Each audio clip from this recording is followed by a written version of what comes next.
Bienvenue sur Gabon 24 et bien évidemment dans votre émission Femmes Actuelles. Aujourd'hui, on parle d'engagement féminin, on parle de combat féminin et de vision féminine. Et oui, chers téléspectateurs, les femmes sont aussi capables d'impacter positivement et de faire bouger les choses pour le bien-être de l'humanité entière. Notre invitée est Isel Akwe, elle est donc l'auteure d'un livre intitulé « Condamnée à réussir ». Elle nous reçoit chez elle pour partager avec vous, chers téléspectateurs, ce que l'on peut appeler une vision et encore plus une conviction. Isel, merci de nous recevoir chez vous. Merci de venir.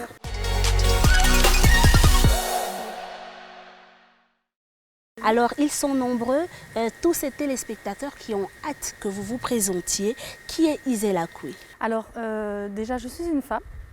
C'est important de le répéter parce que nous le disons souvent comme si nous étions le genre le plus affaibli. Il faut qu'on apprenne à le dire sincèrement comme une identité, avec fierté. Donc je suis consultante. Depuis plus de 20 ans maintenant je travaille. Je suis dans le monde professionnel et depuis 5 ans je suis consultante donc à mon compte. Quand je suis rentrée au Gabon il y a un peu plus de 12 ans aujourd'hui, j'ai rejoint le secteur pétrolier. Et en travaillant dans le secteur pétrolier, j'ai été en contact avec différentes PME, différents fournisseurs, donc des grandes entreprises de la place. Et j'ai pu constater qu'il y avait des manquements, qu'ils avaient vraiment besoin d'expertise, de conseils et d'accompagnement pour être beaucoup plus compétitifs sur le marché. Donc en pleine crise, quand la crise du pétrole a commencé, j'ai décidé de lancer mon cabinet d'accompagnement. Et parallèlement, je suis mentor donc dans le programme d'entrepreneuriat de la Fondation Tony Elumelu.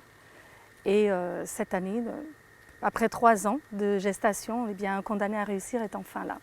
Alors, quand commence justement votre combat pour la femme et qu'est-ce qui déclenche les choses? Alors, ce qui le déclenche, j'avoue qu'au départ, je n'étais pas consciente du fait qu'être une femme pourrait représenter une barrière. Mais ça, c'est par rapport à ma conviction, ma façon d'aborder la vie. On a un mur devant nous. Ce qu'on écrit sur le mur détermine ce que l'on vit. Si j'écris sur le mur que dans la société, il y a des barrières qui vont constamment essayer de m'empêcher d'avancer parce que je suis une femme, je vais être restreinte dans mes mouvements. Quand on organisait des réunions, je me retrouvais à être la seule femme au milieu de 8 ou 9 personnes, des hommes. Et je me rendais compte que c'était des clients, mais que parmi ces clients, il y en avait qui essayaient de me contrer, de s'opposer à ce que je proposais comme si j'étais en fait un ennemi et non pas comme si j'étais un membre de l'équipe. Et avec un peu d'analyse, j'ai compris qu'en fait c'était parce que j'étais une femme et que dans ces PME-là, quand il y a une table avec un comité de direction et que dans ce comité de direction vous êtes 8 ou 9 hommes et il y en a une qui reçoit l'autorité de donner des conseils, des décisions qui sont prises, ça peut frustrer. Donc c'est à partir de là que je me suis vraiment posé les questions, dans quel monde est-ce que je vis? Est-ce qu'il va falloir que ce soit toujours un combat parce que c'est beaucoup d'énergie? Est-ce que je vais mener un combat en mettant toujours en avant le fait que je suis une femme ou est-ce que je choisis d'aller encore plus en profondeur dans ce que je fais, de me développer encore plus, de sorte que tout ce que je produis en termes de travail, en termes d'image, en termes d'engagement, et de passion et de rigueur et de constance soit tellement engagé, que ça vienne tellement du cœur, que ça devienne incontestable et indiscutable. Alors vous êtes donc l'auteur d'un livre qui s'intitule « Condamnée à réussir » et qui comprend 8 chapitres. Avant que de rentrer dans le vif du sujet, il y a cette phrase « Quand on s'évertue à nous apprendre l'échec, il n'y a aucun autre choix pour écrire notre histoire ». Que doit-on comprendre? Ce qu'on comprend ici, on est dans une renaissance. L'Afrique traverse vraiment un moment de renaissance. Tu regarderas autour de toi, tu verras que dans les autres continents, on commence à s'inspirer de nos tissus, on s'inspire de notre culture, on s'inspire de notre musique, on s'inspire de nos coiffures, de nos danses, de notre art. Ça fait des siècles qu'on s'inspire de notre art, mais maintenant on va passer à un cycle différent où réellement l'Afrique va écrire sa propre histoire économique, sa propre histoire politique, sa propre histoire sociale. De façon historique, on nous a appris l'échec. Parce que l'échec, ce n'est pas seulement rater quelque chose, ou comme je l'ai dit dans le livre, échouer. Quand on dit à l'école, tu es échoué, avec le W. L'échec, c'est ne pas pouvoir se réaliser, c'est ne pas pouvoir déjà prendre toi-même une décision, quelle que soit l'issue de cette décision. On nous a conditionnés, on nous a appris à penser d'une certaine façon, à négocier comme les Américains, à saluer quelqu'un comme un Européen, à s'habiller d'une certaine façon, à accepter, surtout en pays francophone, que l'entrepreneuriat n'est pas une voie vers l'abondance, mais que c'est plutôt avoir des grands postes dans l'administration, etc. Donc tout ce conditionnement dont je parle dans le livre fait qu'on a voulu nous imposer l'échec. Et aujourd'hui, on doit écrire notre histoire. Alors, condamné à réussir, pour ne pas vous interrompre, pour qui et pourquoi? Condamné à réussir, au départ, c'est pour les entrepreneurs. C'est pour une race que j'appelle les acharnés. Mais il n'y a pas que des entrepreneurs, il y a des porteurs de projets. Il n'y a pas que des porteurs de projets, vous avez des professionnels. Là, dehors, toi et moi, nous connaissons des hommes, des femmes, qui ont déjà un revenu, qui ont déjà un travail, mais qui ont toujours un projet qu'elles voudraient ou qu'ils voudraient réaliser, accomplir pour s'épanouir. C'est une particularité que nous avons en Afrique. Ce livre s'adresse à ces personnes-là. C'est un livre qui est très pratique. Je ne peux pas reprendre ce que tous les autres livres et toutes les grandes théories du management à l'occidental nous disent déjà. Ce que Dale Carnegie nous apprend, c'est très bien. Ce que The One Minute Manager nous apprend, c'est très bien. Mais ça, c'est ce qui fonctionne vraiment bien chez eux. Et je ne trouvais pas une littérature qui me parlait à moi en tant qu'Africaine. Quand j'ai échoué, quand je suis découragée, quand je n'ai pas de quoi payer mes employés, quand là, dehors, j'ai certaines barrières comme la jalousie qu'il peut y avoir entre femmes, le manque de soutien que l'on peut avoir de la part des hommes, le fait que le client peut être très infidèle. Aujourd'hui, il est là, demain, le client passe à autre chose, même si ton business est bon. Il y avait une rotation de problèmes que je vivais en tant qu'entrepreneur et dont je ne trouvais pas les réponses dans la littérature qui existe ailleurs, parce qu'elle ne parlait pas de mon contexte en tant qu'Africaine. Alors justement, s'agissant des 8 chapitres du livre intitulé « Condamné à réussir », chers téléspectateurs, il y a des thématiques qui ont tout de même retenu notre attention, redécouvrir notre identité, faire face aux échecs et comment les surmonter et les valeurs fondamentales de la réussite. Des thématiques très liées, il faut le dire. Pour quel dénominateur commun? Ça fait peur le mot valeur, parce que les gens voient dans valeur moralité. Et moralité ressemble un peu à perfection.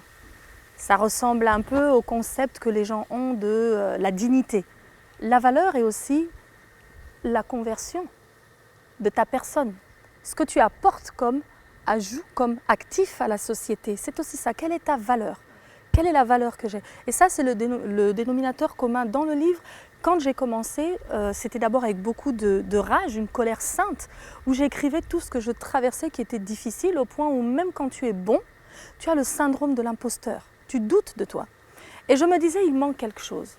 En fait, je dois repartir à la base, notre identité africaine. Est-ce que réellement, on a appris à générer de l'argent? Est-ce qu'on a appris à faire des affaires quand les Occidentaux sont arrivés chez nous? Pas du tout. Je suis allée étudier notre histoire. L'histoire de mon pays, l'histoire de l'Afrique centrale, l'histoire de l'Afrique subsaharienne, l'histoire du continent. Et en partant depuis plus de 5 à 6 000 ans en arrière, parce que l'Empire d'Égypte n'est qu'une partie, j'ai redécouvert en fait des trésors cachés parce que nous n'avons pas une grande culture d'archéologie qui te parle de ces Africains qui ont vraiment fait des choses. Et nous ne sommes pas seulement le berceau de l'humanité comme si nous étions des bébés, mais parce que nous sommes à l'origine. Voilà, Isel Akoué, c'est une tradition désormais dans notre émission Femmes Actuelles que de poser la question à toutes nos femmes. Quelle est votre vision? Quelle idée vous vous faites de la femme gabonaise actuelle? La femme gabonaise actuelle n'est pas encore assez solidaire. Il faut vraiment qu'on soit solidaire, il faut qu'on se tienne les coudes. Pour l'instant, elle a beaucoup d'idées, elle est vraiment très fertile, mais il y a tant à faire. Nous avons tout un travail, nous avons des idées, nous avons un petit business informel, nous avons une entreprise parfois à notre compte, nous avons les enfants, nous avons les activités, nous avons l'église, nous avons la pression de la société. Donc tout ça fait qu'il y a aussi une compétitivité, un besoin de performance qui nous amène à ne pas être assez solidaires les unes des autres. On doit vraiment être beaucoup plus en communauté parce qu'elle est inspirée cette femme, elle est forte cette femme gabonaise. Et je pense que nous devons être beaucoup plus conscientes de ça. Maintenant, la vision que je vois cette vision là où demain, dehors, et quand je dis demain, je ne parle pas de dans 15 ans. Je parle de demain, c'est-à-dire aujourd'hui il est 14 h. À partir de demain, nous devons avoir beaucoup plus de femmes qui, avec une approche décomplexée, sincère et naturelle, en assumant pleinement qui je suis, avec mes défauts et mes qualités, prennent les rênes. Il n'y a que pour parler d'entrepreneuriat, les autorités ont mis et continuent de mettre certains mécanismes en place pour accompagner tous ces entrepreneurs-là, qu'ils soient féminins ou masculins. À côté de cela, il y a que des personnes ignorent également tout ce qui est fait ou ne s'informent pas davantage. Que pouvez-vous dire à ces personnes-là? L'ignorance, le fait de ne pas aller vers l'information. Et c'est culturel, il faut qu'on arrête avec ça. Même quand il y a un événement, comme celui-ci par exemple, on fait une grande communication. Quand il y a quelque chose d'important dans la ville, le pays n'est pas énorme, mais on ne va pas vers l'info, on attend toujours que l'info vienne vers nous. Donc il faut vraiment que l'on se refocalise en fait et qu'on ait assez de push pour aller chercher l'information. Au niveau de l'entrepreneuriat, oui, ce que le gouvernement fait, etc., c'est très bien. Ce qu'on attend vraiment d'eux, après dans le livre, moi je parle beaucoup plus de ce que nous devons faire parce que je veux être dans quelque chose d'actif par rapport à ce qui nous concerne. Ce que les gouvernements font, c'est bien, mais il faut vraiment qu'on prépare l'environnement. Il ne s'agit pas seulement d'accompagnement financier de la part des banques, il ne s'agit pas seulement d'organiser des événements ponctuels comme un forum ou une conférence, ça c'est très bien, mais ça ce n'est pas périn. On va vous demander de vous adresser aux téléspectateurs, mais là, pour nous parler de Condamner à réussir. C'est vrai que c'est un livre très riche lorsqu'on regarde ne fût-ce que les chapitres qu'il comprend, mais essayer de le synthétiser, de le résumer et de le présenter aux téléspectateurs qui vous regardent.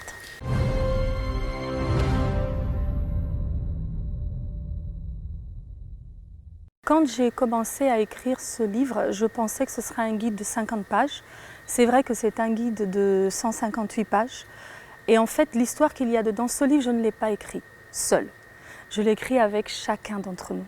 Je l'ai écrit avec les jeunes porteurs de projets que j'ai rencontrés dans mon pays. Je l'ai écrit avec les femmes entrepreneurs, les hommes, les plus âgés, les moins âgés que j'ai rencontrés, leur histoire. Je me suis imbibée de la réalité que je traversais pour le reproduire. Pourquoi? Parce que nous ne voulons plus de belles théories, nous ne voulons plus des belles promesses. Nous voulons tout simplement quelque chose de concret, de tangible, qui nous montre que nous sommes légitimes, qui nous montre que nous avons le droit, pas seulement le droit, que nous pouvons être inspirés, pas seulement motivés, pas seulement coachés, pas seulement désignés, mais condamnés à réussir. Vous devez écrire l'histoire de ce pays, vous devez écrire l'histoire de ce continent. Ce livre va vous permettre de le faire, j'en suis convaincue, parce qu'il ne m'appartient pas. Je n'ai fait que retranscrire les lettres. Merci. Merci à vous, Isel Akoué, déjà pour toutes ces informations et d'ailleurs de nous avoir reçus chez vous dans le cadre de cette émission Femmes Actuelles. Et alors, chers téléspectateurs, vous l'avez très bien entendu. Et vous, femmes qui hésitez encore à vous lancer, que ce soit dans l'entrepreneuriat ou alors de poursuivre votre passion, Condamner à réussir est là pour vous. On vous dit donc à très bientôt sur Gabon 24 et avec une autre Femme Actuelle.